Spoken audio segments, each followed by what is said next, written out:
Sobre fundo grafite, um triângulo branco à esquerda com a palavra graduação. Disciplina, estratégia e governança. Olá, pessoal, tudo bem? Então, agora a gente vai dar prosseguimento à semana 1 com a segunda videoaula. Bruna Avelhan, professora. No estúdio da Univesp, a professora Bruna Avelhan está atrás de um púlpito e manuseia um dispositivo para controlar a apresentação de slides, que aparecem ora em tela cheia, ora em uma projeção em um plano mais aberto do estúdio. No primeiro slide, o nome da disciplina e o tema da aula: o modelo das 5 forças de Porter, aplicado à tecnologia da informação. Então, só relembrando, a gente viu os frameworks de análise interna, são vários para mapeamento de aspectos internos, recursos e competências que são relevantes para a gente ter uma margem de lucro e uma sustentabilidade no mercado. Agora, então, a gente vai se deter na análise externa ou então na análise do mercado ou da indústria, tá? Então, é o modelo das 5 forças de Porter aplicado à tecnologia da informação.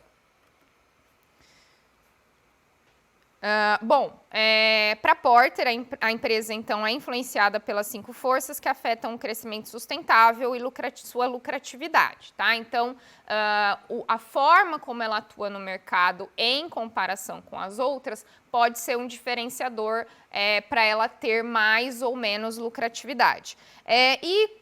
Enfatizando o que a gente está tratando aqui, a disciplina enfatiza que é a tecnologia da informação. A tecnologia da informação, ela tem potencial, para mudar muitas vezes regras de mercado, formas como a gente consome serviços. Então, e é um aspecto que não atinge uma empresa ou um setor, muitas vezes, são vários setores. Então, isso muda o contexto externo. Então, por isso a importância da gente analisar detidamente o que a gente chama de análise da indústria ou de posicionamento de mercado.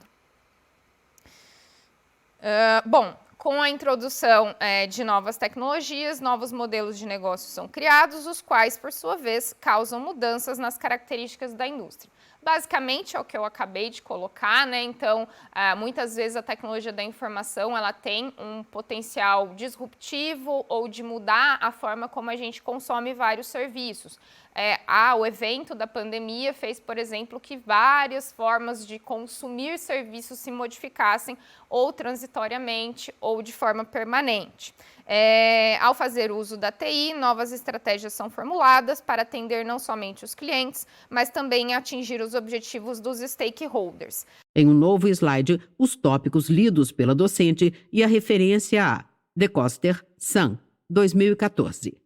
Aqui é importante colocar, então, o que são stakeholders. A gente vai falar mais de uma vez a respeito de stakeholders, mas a gente está tratando, então, de quais são as partes interessadas na atividade da empresa. Numa análise clássica, você vai estar preocupado em reverter lucro para o dono ou para os acionistas, No entanto, a gente tem que olhar, obviamente, para o cliente, é o cliente que vai ser o grande cara que vai manter a empresa sustentável ou não, mas a gente cada vez mais precisa fazer uma análise de outras partes interessadas, de outros atores, que podem ser fornecedores, pode ser a sociedade, podem ser governos, pode ser mudança de regras, ambiente regulatório, que vão ser importantes. Por isso, a gente, então, tem uma estrutura, um modelo para a gente analisar esse ambiente externo, mapear esse ambiente externo e ter uma capacidade de prever ou de antever algumas coisas e se preparar para tal, tá? No slide intitulado As 5 Forças, um esquema composto por 5 tópicos dispostos em caixas de texto. Ao centro, em uma caixa verde, concorrentes do mercado, seguido por uma seta curva para baixo e a continuação rivalidade. Ao redor, 4 caixas azuis apontam para a caixa central, com os tópicos em sentido horário: potencial entrante, fornecedores, produtos e serviços substitutos, clientes. Este é o modelo, né, das 5 forças que já foi mostrado anteriormente. A gente tem as 4 forças que resultam, então, na 5ª força, que é a rivalidade entre os concorrentes de mercado, que atuam naquele mercado. Passando, então, para o entendimento de cada uma dessas forças, vamos iniciar com o poder de comprador ou poder de fornecedor, né? Então, a gente está tratando, né? Vamos imaginar que a empresa, ela compra de alguém e ela fornece para alguém, ou ela vende para o cliente, vamos imaginar dessa maneira. O que a gente chama de poder de comprador ou de fornecedor é o que é chamado poder de barganha. Basicamente, poder de barganha é a capacidade que o seu fornecedor ou o seu comprador tem em discutir preços, em definir preços ou ter alguma capacidade de definir o preço que vai ser cobrado ou pago e condições de venda, tá? Que aí diferentes formas, que aí eu coloquei qualidade, né? De qualidade que a gente pode analisar em um serviço ou em um produto, tá? Se a empresa depende de poucos fornecedores ou poucos compradores, ela vai ter menos capacidade, menos habilidade, ela vai ter menos poder, né, de conseguir eventualmente mais lucratividade ou trabalhar numa condição que ela entenda ideal, tá? Então, ela vai ter menos habilidade de definir questões de preços, prazos e níveis de qualidade. Então, eu sou empresa e eu vou então olhar se eu tenho muitos ou poucos compradores, se eu tenho muitos ou poucos fornecedores. Fornecedor é importante de ser olhado, porque muitas vezes os insumos são muito importantes para a gente fazer o processo de transformação dentro da indústria, dentro da empresa e entregar um produto ou um serviço. Obviamente, quando você tem poucos fornecedores de um mesmo produto ou poucos compradores no seu mercado, você vai ter que analisar isto de uma maneira um pouco mais detida, porque você não vai conseguir ter atitudes ou ter comportamentos ou estabelecer modelos de negócio sem levar em consideração isso, né? Então, a gente vai ter uma limitação à estratégia e aos lucros.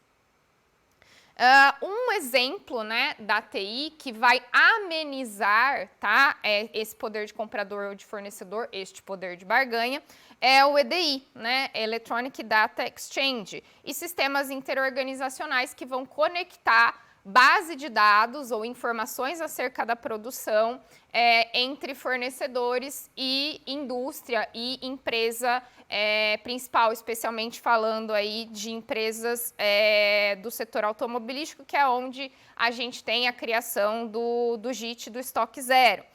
Quando a gente compartilha informação, quando a gente entende o funcionamento melhor do nosso fornecedor ou do nosso comprador, você tem mais acesso a como ele funciona. Então, isso ameniza, né, a questão, muitas vezes pode ser não do preço, mas de condições de venda e padrões de entrega ou qualquer coisa nesse sentido. Então, a gente vai ter o que a gente chama de maior simetria de informação entre compradores e vendedores e uma condição um pouco menos distante, digamos assim, de poder entre comprador e vendedor. Uma observação antes da gente passar é que o tamanho da empresa também importa, tá? Mas de toda forma, quando a gente compartilha a informação, a gente passa a ter acesso a mais elementos que amenizam esse poder.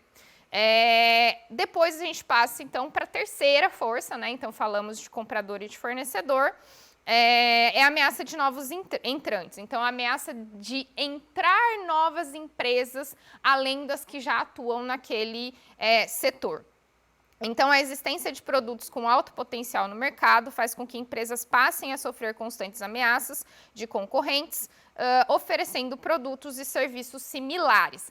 Qual é a ideia aqui, tá? É o seguinte, quando a gente tem um setor que as empresas estão lucrando muito, obviamente vai ter interesse de mais empresas entrarem, né? Então, a empresa que já está atuando, ou as empresas que já estão atuando no mercado, elas precisam entender que vão entrar mais empresas, porque o lucro, seus lucros estão altos, isso chama atenção, tá?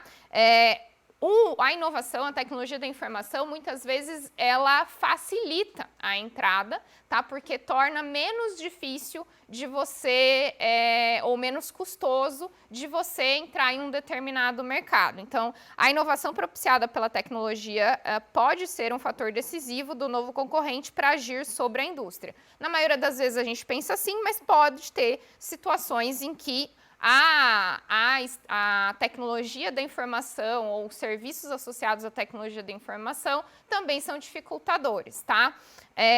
Que a gente vai entrar em um conceito que é barreiras à entrada. A ideia é, eu estou atuando em um mercado e a minha ideia, obviamente, é de eu conseguir manter minha lucratividade e evitar que essas novas empresas entrem uma vez que elas estão vendo que eu estou lucrando bastante, eu e todo mundo que está aqui.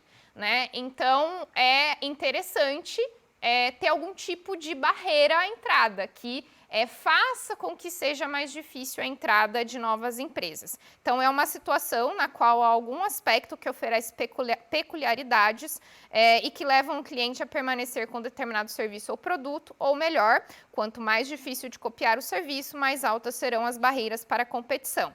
Um exemplo aqui do contexto, né, de sistemas internos, né, da empresa, então a atuação de empresas business to business, é o ERP, Enterprise Resource Planning. Muitas vezes este é um sistema que é vital para as empresas e que a troca, né, de fornecedor, troca de empresa, normalmente é mais difícil, porque a pessoa já está acostumada, a forma como foi organizado, a forma como tudo funciona, tá? Então, isso pode ser uma barreira à entrada, tá? Se a gente for pensar no cliente final também, aqui tem muito aquela questão, eu já estou habituado a usar dessa forma esse dispositivo, este sistema operacional, tá? E depois a gente, então, tem a ameaça de novos produtos ou serviços substitutos. Aí a gente sai do aspecto de novas empresas com a mesma proposta de valor e atuando com o mesmo produto e entende se a solução que eu apresento para o problema do consumidor ou do cliente pode ser atingida de outra maneira, tá? Que então seriam novos produtos ou produtos que substituem o meu produto. Os principais elementos de entrada de substitutos muitas vezes então são novas tecnologias e novos conceitos pela substituição de tecnologias e conceitos ultrapassados, levando a um consequente aumento de lucratividade. O exemplo que eu trago aqui é a Netflix Blockbuster, inclusive ela está como caso ali no roteiro de vocês dessa semana. Então, o que eu tenho aqui para dizer, né? A Netflix, ela resolve uma solução de outra forma que não seja você ir alugar uma fita cassete, ir a um lugar físico e fazer, então, essa compra. A gente vai envolver, por exemplo, nesse processo da Blockbuster, uma logística tradicional, né? Uma logística física, de movimentação física, né? Isso implica a empresa se organizar de determinada maneira. Quando você resolve o problema do cliente pela Netflix, pelo on-demand, pelo streaming, é outra forma de entrega, né? A logística não é física, mas de como é que funciona o aplicativo é bom, o aplicativo responde, qual é o catálogo do aplicativo, né? Então, a gente tem outros aspectos que vão ser importantes de serem observados, né? E, obviamente, evidentemente, esse é um caso clássico, né? A Blockbuster, em um determinado momento, ela era líder de mercado, e ela deixou de ser porque ela manteve o mesmo modelo, considerando que as pessoas iam continuar indo às locadoras. Então, a gente está falando de ter habilidades de logística física e catálogo físico para completamente digital. Então, a gente tem a última força, que é a rivalidade entre concorrentes do mercado. Em um ambiente de concorrência intensa, a rápida adoção da tecnologia e dos sistemas de informação permitem alcançar uma vantagem competitiva por um curto período de tempo, até que seus concorrentes invistam nas tecnologias similares para permanecerem na competição. A ideia aqui é como que é a relação entre os concorrentes no mercado? Um coopera com o outro, desafia o outro, né? Então, qual é o nível de rivalidade ou de cooperação entre as indústrias que já estão atuando no mercado, as empresas que já estão atuando no mercado? Hoje em dia, que a gente fala muito da questão, a inovação é importante, a adaptabilidade é importante, né? Então, o que a gente quer dizer é que muitas vezes a rivalidade ou o comportamento padrão que se tem é de maiores ameaças ao comportamento das empresas que já estão no setor, tá? E aqui, o que o Porter traz é que a partir da análise dessas 5 forças, a gente consegue delinear basicamente estratégias genéricas, 3 tipos de estratégia, tá? A gente pode combinar, vamos dizer assim, tá? Mas vai ter uma que vai ser preponderante. Então, primeiro, a estratégia de custo. Então, quando a empresa pode produzir a um custo muito mais baixo do que seus concorrentes, as empresas de produtos de alta tecnologia podem utilizar tais estratégias. Elas já têm todo um ganho, um processo de acumulado, né, de conhecimento, que para elas manter ou ampliar cada vez mais a fronteira a um custo pequeno é interessante. O custo, como o próprio nome diz, é você conseguir produzir com um custo mais baixo. No entanto, você não vai ter capacidade, digamos assim, de definir o preço. O preço vai ser mais ou menos o mesmo para todo mundo. A segunda estratégia genérica é de diferenciação, quando uma empresa, então, oferece um mix diferente de características no produto, tais como serviço e qualidade. O custo, a gente está falando, o produto está dado, a forma como o produto ele está dado, não existe tanta diferenciação nesse aspecto. O que acontece na estratégia de diferenciação? Então, você vai tentar ter alguma coisa que é diferente para atender aquele público que você quer. Também tem uma estratégia, que a gente fala de estratégia de diferenciação, de você tentar ampliar ou atender ao todo o mercado com pequenas diferenças que vão fazer o concorrente escolher você. O cliente escolher você, desculpa. E a estratégia de foco? A estratégia de foco é você olhar para o seu nicho ou para o seu segmento de mercado, vamos pensar, empresas de tecnologia, empresas do setor automotivo, né? Então, ou mesmo clientes de alta renda, né? Enfim, a gente vai focar, entender quais são as necessidades desse cliente e os produtos vão ser reflexo desse tipo de preocupação. Então, é a especialização em apenas um nicho de mercado, distinguindo-se por custo ou características incomuns. Pode ser que você faz muito bem a um custo muito baixo, o que todo mundo faz a um custo mais alto, e pode ser também você tem um diferenciador, né, um serviço de qualidade, um produto de qualidade que tenha durabilidade ou que te atenda mais globalmente, né? Então, o foco está, mais uma vez, no cliente, no tipo de cliente que você vai atender, tá? E aí os produtos vão se moldando às necessidades daquele nicho específico. Bom, é isso. Com esta aula, então, a gente termina a semana 1 e vamos, então, na sequência para a próxima semana. Obrigada. Sobre fundo branco, 2 retângulos vinho e cinza alternam-se nas laterais. No centro da tela, os créditos em letras pretas. Governo do Estado de São Paulo, Secretaria de Ciência, Tecnologia e Inovação, Universidade Virtual do Estado de São Paulo, Univesp, Presidente Marcos Borges, Diretora Acadêmica Simone Telles.